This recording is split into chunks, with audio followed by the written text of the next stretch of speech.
क्या आपने कभी सोचा है कि 108 नंबर इतना पवित्र क्यों माना जाता है? यह संख्या न केवल धार्मिक परंपराओं में महत्वपूर्ण है, बल्कि इसे विज्ञान में भी एक खास स्थान हासिल है। हिंदू धर्म में 108 को एक संपूर्ण संख्या माना जाता है। यह संख्या प्रमुख देवी देवताओं के अस्तित्व का प्रतीक है। संस्कृत में इस संख्या का विशेष अर्थ होता है, जिसमें 8 ब्रह्मा, 0 विष्णु और 8 शिव का प्रतिनिधित्व करता है। यह हमें यह बताता है कि जीवन के 3 महत्वपूर्ण आयामों को इस संख्या में समाहित किया गया है। वैज्ञानिक दृष्टिकोण से भी 108 का सार्थक महत्व है। यह संख्या खगोल विज्ञान में भी दिखाई देती है, क्योंकि पृथ्वी और सूर्य के बीच की दूरी लगभग 108 गुना पृथ्वी के व्यास के बराबर है।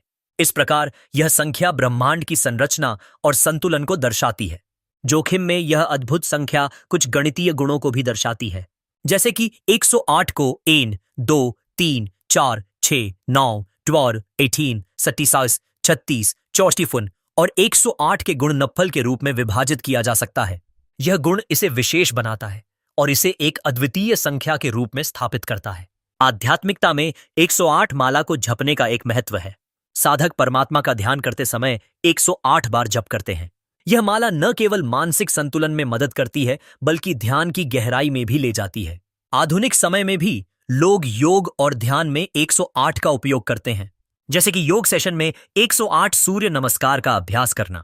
यह अभ्यास सक्रियता और शांति का संयोग है, जो हमारे जीवन में संतुलन लाने का कार्य करता है।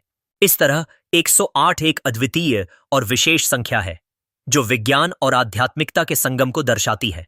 चाहे यह नंबर संस्कृत की गहराई में हो या खगोल विज्ञान के रहस्यों में, इसका महत्व अनन्य है। यही वजह है कि इस संख्या को पवित्र माना जाता है। अब आप इस संख्यात्मक अद्भुतता को मानते हैं?